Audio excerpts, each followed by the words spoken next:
What is going on, my fellow Kino Lords? I got the man, the myth, the legend himself, Perry, here with me. We actually just got done doing a Criterion Haul video, so stay tuned for that later on today. I wish I could show my bag off. Oh, I can. It's right here, actually. Booyah, right there. So yeah, that video is going to be uploaded later. But for now, we just got done seeing a film called Talk to Me, which is directed by Danny and Michael Filippo, I believe. That's probably not how you pronounce it, but either way, this is a film that, to be honest, the only reason why I had any excitement for it at all was because it was being released by A24 and it's a horror. And I don't know about you guys, but I think A24 has a pretty good track record when it comes to releasing horror films. Because when I saw the trailer, like, it didn't really pique my interest all that much. So really, I was just relying on the trust that I had with A24 horrors. And what about you, Perry? Any like similar thoughts going into it, or? Yeah, it was a film that, like, I guess people in our Discord talked about, and like you said, like, it was an A24 horror film, and I'm like, the people that are close to us, I trust them, and they seem to really like it. I'm like, okay, well then we have similar tastes, so I'll check it out. It was definitely worth at least like giving it a shot. And honestly, I wasn't gonna check this movie out in theaters and even put out a video on it, just because of the fact that I'm just terrified at getting a horrible audience for where I live, especially when it comes to horror films. Y'all know that where I live, it's almost impossible to get a decent audience when it comes to horror. Luckily, we went to a different movie theater that was near the Barnes & Noble that we went Criterion shopping, and that audience was fantastic. I mean, no complaints at all. The exact ideal type of audience that you want for this kind of film. So we had a great theater experience, so I'm like super happy about that. So now on to the film itself. How did I feel coming out of this film? Here's what I'll say simply. The first 20 to 25 minutes of this film were really difficult for me to get into. Honestly, like the entire first act of this film, I just felt a lack of investment. Wasn't really getting absorbed into this film's world or characters or anything. You know, was kind of feeling like, damn, I'm not sure if I'm gonna like this movie all that much. But once the second act kind of kicks into gear, I pretty much really enjoyed the rest of the film. And which is still impressive on its own, because the concept itself revolves around like supernatural horror and like possession, and you know, that's something that we've seen done a million times already. You know, and with the film like this, you expect to run into a list of cliches, which this film does do. It's not like breaking the boundaries of this type of horror genre or anything. But I will say that in terms of like demonic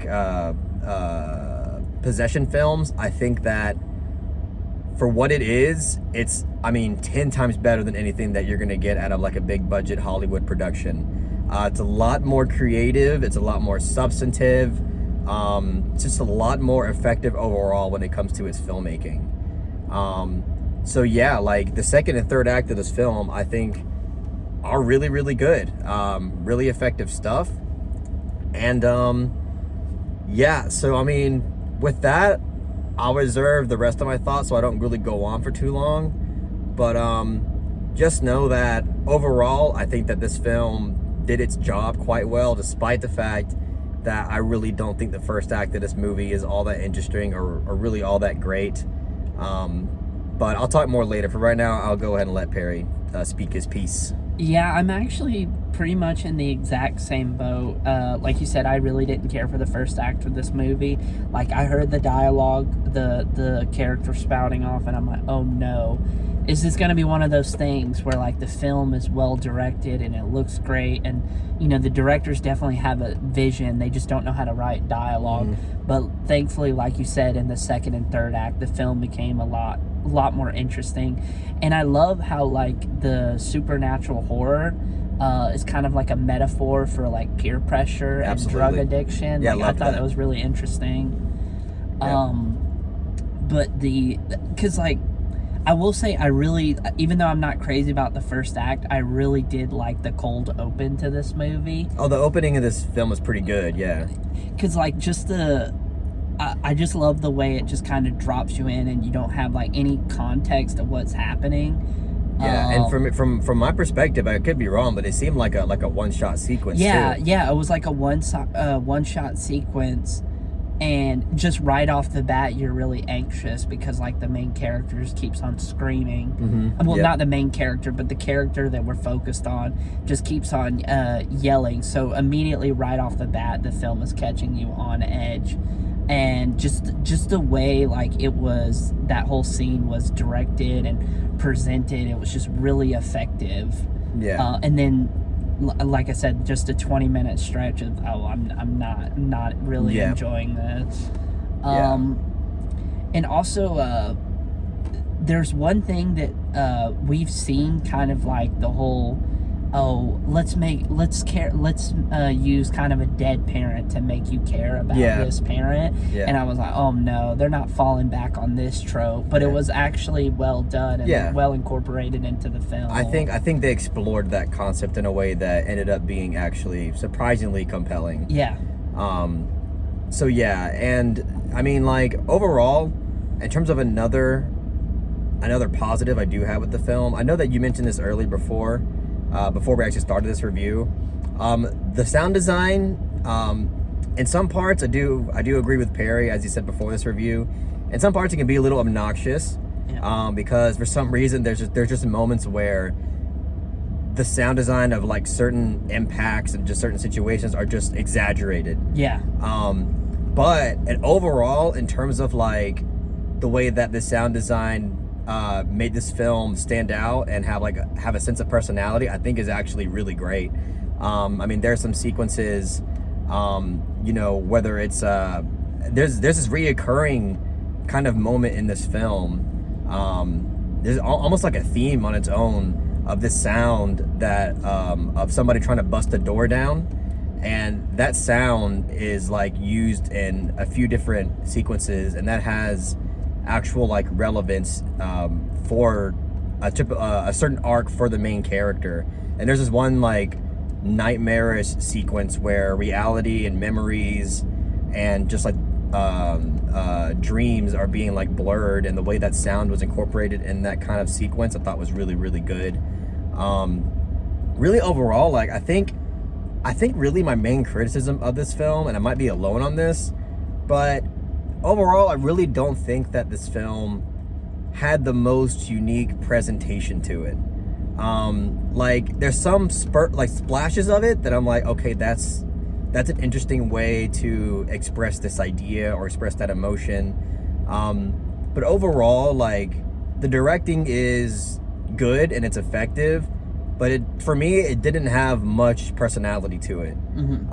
Especially, like, with the first act, it just all very, aside from the opening sequence, it's all very just, like, standard directing and, like, competent direction. But a lot of the other stuff, I just felt like I wanted certain things to be conveyed in a more uniquely expressive way. And this film was just kind of, it kind of represented, like, standard directing. Like, it's not bad, but it's good enough for me, like, to watch it and appreciate it on a certain level. And, like, that to me is the biggest criticism that I could give this film. I guess I just wanted a little bit more personality behind the camera, and we didn't really get that. Again, there's a few moments where, we kind of get glimpses of that. Especially when it comes to the more like crucial elements of the film that revolve around the whole possession element and the hand thing. Like, a lot of that stuff felt like, okay, this is where you can tell the directors had a very specific vision in mind.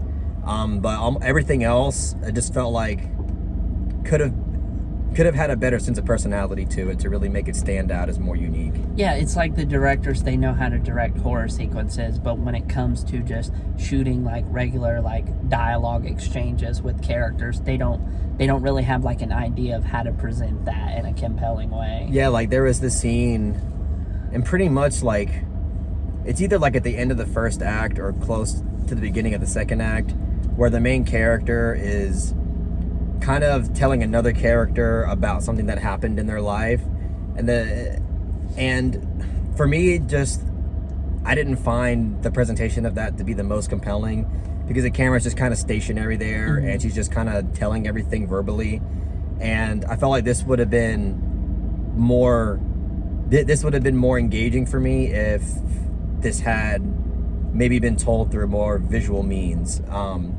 or maybe built up in a more ambiguous way throughout the film. But instead, like, sometimes there's elements of exposition involving the character of the story that are just kind of verbally told, and I felt like if it was kind of expressed through these more ambiguous pieces of imagery, I really do feel like the film would have been enhanced. But maybe that's just kind of a personal thing, that maybe it's something that I'm like kind of projecting onto the film, but I knew that when I was watching it, I didn't really feel all that engaged with the material. Not to mention there's a flashback that kind of shows like what exactly that character Was actually talking about. It's like, why didn't you just show that scene from the get-go, as opposed to the character just spout off exposition about their backstory. I guess more so like definitely in places I can see like how the mise en scène left something to be desired, but for me it's just like the things that bothered me the most were the moments of dialogue where it really does feel like grown men trying to write for teenagers, and it comes off a little like, you know, like out of touch. Like there was places where it's like, do they really understand the youth, you know? Yeah, I can see that. It didn't happen often, but it was mainly like in the first act. I'm like, ooh, it's like, oh, what are the kids on nowadays? Snapchat, what are they saying? Cringe? Okay, we'll just throw that in there. You know, it's like, that doesn't necessarily make them believable characters. I will say like the concept of the movie and like the way like it's explored, I guess in terms of like what I would compare it most to is like something like Flatliners. Okay, yeah, I haven't seen that movie, but I know about the concept. Yeah, I'm sorry, go ahead. No, I was gonna say, and I can see like, I could see why you would like compare it in terms of concept. Yeah, but it definitely does it in a way where it feels like it's like a different fresh twist to it. Yeah, it does it in a way where it feels fresh, and they're very like two different experiences.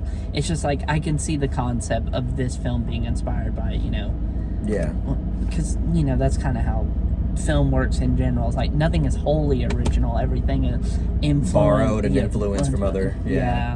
Yeah, and like, I mean, again, like to kind of circle back around to the positives, like I do think, again, when it comes to the actual horror of this film, like that's where this film exceeds, and that's why I do want to give it a lot of credit, because, you know, I went into this film wanting good horror, and I came out of it feeling like I did get good horror. Yeah, and it's very rare where you actually watch a horror film and you're actually like creeped out by it. Yeah, you know? and that's a great point. Sorry to cut you off, but I was gonna say that's a really great point, because there are sequences in this film where I felt like genuine, creepy, unsettling tension. Yeah. And that's just because, again, this is where the film is at its best, because I feel like this is where a lot of, you can tell that there is vision here. And when it comes to the presentation, like, you can tell that there was delicacy put into the suspense of it, and to where like the camera's gonna move next, and how certain things are gonna be, or how certain things are gonna appear on screen. Right. And that's where things like, I was really feeling the suspense. And by the way, since we're on like the creepiness of it, I think like the makeup and hairstyling in this film is really fucking good. Yes. You can tell like a lot of this movie's like creepiness was really banking on the makeup effects and the hair effects, and again, like when it comes to all that, like that's a huge reason as to why, like, when those horror sequences start happening on screen, I really felt sucked into the material. And I mean, it's a lot of reasons why, like in terms of the vision and everything, but I really do think that the makeup effects and the hairstyling played a huge part in that as well. Yeah, and like you said, like how like certain things were presented is one thing I really liked. What this film did is, instead of showing us like what's so horrific, the camera will just hold on the shot of like the person reacting, and you don't see what they're seeing yet. And it's just kind of holding on like their reaction to what they're seeing before it finally cuts to what they're seeing. And that is where like you really feel creeped out, like once you know what they're looking at because of the way it's built up. And there's even this one sequence, basically the second time that we get a sequence with the hand. The second time, we actually don't even see what the character is seeing. It's basically like through the lens of somebody recording it, like through the outside.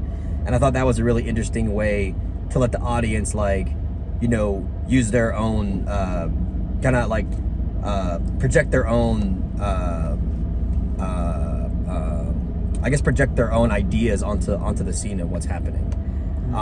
Which, in my opinion, that can be like some of the scariest type of horror, is when you don't even really get to see what's happening. And it's just up to you to kind of imagine what's happening. Right. And there was that second sequence was really good. And again, like when it comes to the actual horror, like there are scenes where like there is some serious like body horror going on. And when it comes to like a lot of the gross out body horror, I mean, this film will give you that. Like it really does deliver on like a lot of like blood and gore and just overall like just nasty sequences that'll gross you out, but that are really effective for what it's going for. So yeah, like there's this one sequence with the dog that was fucking gross, but it was really, really well done. Yeah, it's I think what's one thing I really liked about this film is, you know how social media is kind of incorporated into film, and like when it is incorporated into film, it just feels kind of like very like out of touch. I feel like the way like the social media was incorporated in this film, it wasn't like too heavy-handed. It was just there, and it just kind of felt believable. And it was just kind of something in the background that was part of the story. But it didn't like draw too much attention to it. So I never feel like it stuck out like a sore thumb, like in certain movies when I watch them. Usually when I see social media in movies, it's usually like an eye roll. But here it felt really natural, which I think is great. But I mean, go ahead. One thing when we were talking about how sometimes the sound design can be a bit overbearing, more specifically, there's one scene in particular where a character gets hit with the pillow, and it sounds like somebody punched her in the fucking face. I'm not kidding. Like, it's just so overbearing. It's like, it's a pillow. Like, why is it making this impact? Does it sound like you threw a brick at somebody? Like what? Yeah, absolutely.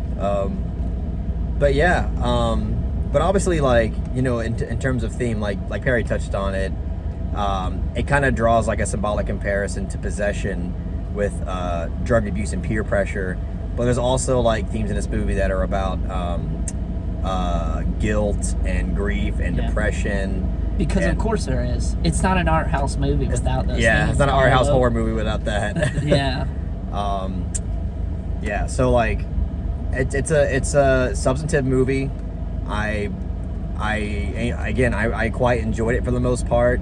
And again, like the biggest positive I can give it is that when it comes to the horror, I think that it really does give you what you want, and even more some. So, I don't know if I have anything more to say. If you want to, before we give our ratings, can we agree the mom was the best character in that movie? Her vagina off limits. That was great. Like, he's a Christian boy, he won't do anything. Yeah, but he still has a dick, all right?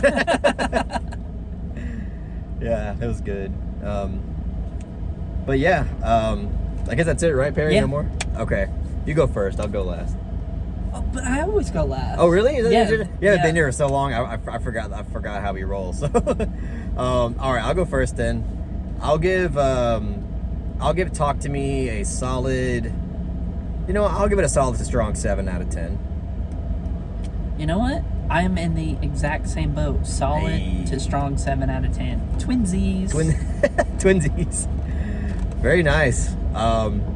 This is a film that I'll probably buy on Blu-ray at some point, because it was a really good movie, and I'm so grateful that I had a good theater experience. Yeah. I thought I was gonna have to deal with another really shitty experience like I always do, but not this time. I guess that's it. Again, make sure to check out our haul video that's gonna be coming later. Yes, exactly. He's got the goods. That'll be out in probably like a few hours after this video. But anyways, that's all we had to say about the film.